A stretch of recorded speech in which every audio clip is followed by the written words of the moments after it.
ஒரு அழகான காட்டுல மீனுக்குருவி அதோட கணவர் மற்றும் குழந்தையோட ரொம்ப சந்தோஷமா வாழ்ந்துட்டு இருந்தது.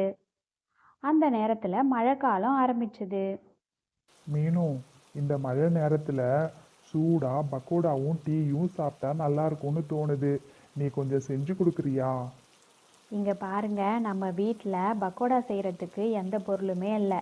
அதுவும் இல்லாம கேட்ட உடனே செஞ்சு கொடுக்கறதுக்கு நீங்க ஒன்றும் சின்ன குழந்தையும் இல்லை. மீனுக்குருவி இப்படி சொன்னதும் ராணா குருவி ரொம்பவே வருத்தப்பட்டுச்சு. அப்புறம் அது தன்னோட மனசுக்குள்ள இப்படி நினைச்சுது. ம் இதுவே என்னோட அம்மாவா இருந்தா நான் கேட்கறதுக்கு முன்னாடியே செஞ்சு கொடுத்துருப்பாங்க. அப்படின்னு நினைச்ச ராணா குருவி கொஞ்ச தூரத்துல இருந்த அவங்களோட அம்மா வீட்டுக்கு போச்சு. தன்னோட அம்மா வீட்டுக்கு போன ராணா குருவி வீட்டுக்கு வெளியில நின்னுட்டு இருந்தது. அந்த நேரத்துல தன்னோட அப்பாவும் அம்மாவும் பேசிக்கிட்டது ராணா குருவிக்கு கேட்டுச்சு. கமலா, இந்த மழை நேரத்துல சூடா ரவா கேசரி சாப்பிடணும் போல இருக்கு. நீ செஞ்சு கொடுக்குறியா? இங்க பாருங்க, ரவா கேசரி செய்யறதுக்கு வீட்ல எந்த பொருளும் இல்லை. அதுவும் இல்லாம நீங்க ஒன்றும் சின்ன குழந்தை இல்லை கேட்ட உடனே செஞ்சு கொடுக்கறதுக்கு. போய் வேலை இருந்தா பாருங்க. இதை வெளியில இருந்து கேட்டுட்டு இருந்த ராணா குருவி தன்னோட மனசுக்குள்ள இப்படி நினைச்சுது.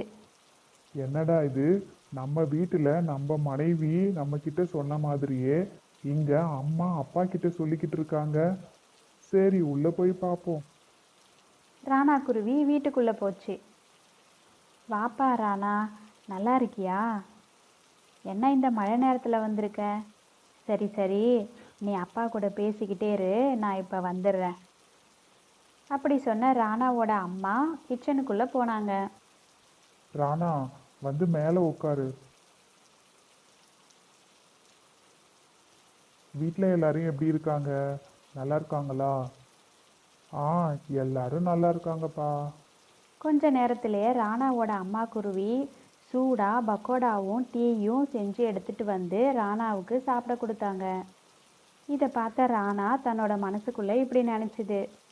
தன்னோட அம்மா தான் கேட்காமலேயே தனக்கு என்ன பிடிக்கும்னு தெரிஞ்சுக்கிட்டு அதை செஞ்சுட்டு வந்து கொடுத்துட்டாங்கன்னு ராணா குருவி ரொம்பவே சந்தோஷப்பட்டுச்சு.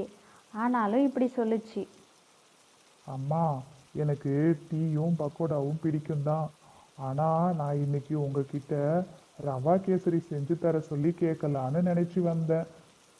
சரி, அதனால் என்ன, கொஞ்ச நேரம் வெயிட் பண்ணு, இப்பவே உனக்காக ரவா கேசரி செஞ்சு கொண்டு வரேன். இப்படி சொன்ன ராணாவோட அம்மா குருவி மறுபடியும் கிச்சனுக்குள்ள போனாங்க. ராணா, நீ எனக்காக தானே உங்கள் அம்மா கிட்ட ரவா கேசரி செய்ய சொல்லி கேட்டிருக்க.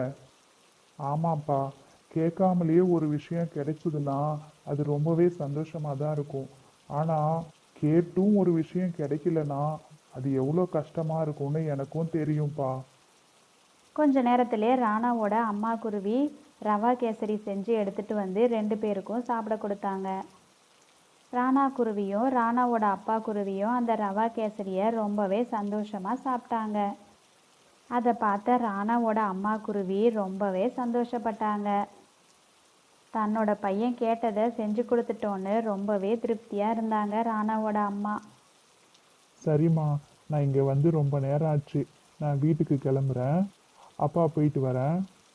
ராணா குருவி இப்படி சொல்லிட்டு தன்னோட வீட்டுக்கு பறந்து போச்சு. வீட்டில் தன்னோட பையன் சிப்ஸ் சாப்பிட்டுட்டு இருந்தான்.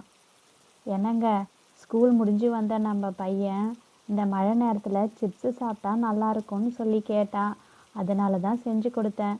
இந்தாங்க, உங்களுக்கும் சேர்த்து செஞ்சுருக்கேன், சாப்பிடுங்க. இதை கேட்ட ராணா குருவி தன்னோட மனசுக்குள்ள இப்படி நினச்சிது. தன்னோட மனைவியும் தன்னோட அம்மா மாதிரி தான் இருக்காங்கன்னு நினச்சிது. இதுல இருந்து ஒரு விஷயம் மட்டும் நல்லா புரியுது. ஒரு அம்மா தான் பிள்ளை மேல வச்சிருக்க பாசம் என்னைக்குமே மாறாது. அது சின்ன குழந்தையானாலும் சரி, பெரியவனா வளர்ந்த பிறகும் சரி. இந்த உலகத்துல எத்தனை வயசானாலும் மாறாத ஒரே அன்பு தாயோட அன்பு மட்டும்தான். டியர் ஃப்ரெண்ட்ஸ், இந்த மாதிரி மாரல் வேல்யூ ஸ்டோரிஸ் உங்களுக்கு வேணும்னு நினச்சிங்கன்னா இந்த சேனலை எல்லாரும் சப்ஸ்கிரைப் பண்ணிக்கோங்க. லைக் பண்ணுங்கள், ஷேர் பண்ணுங்கள். தேங்க்யூ ஸோ மச் ஃபார் வாட்சிங் ஃப்ரெண்ட்ஸ்.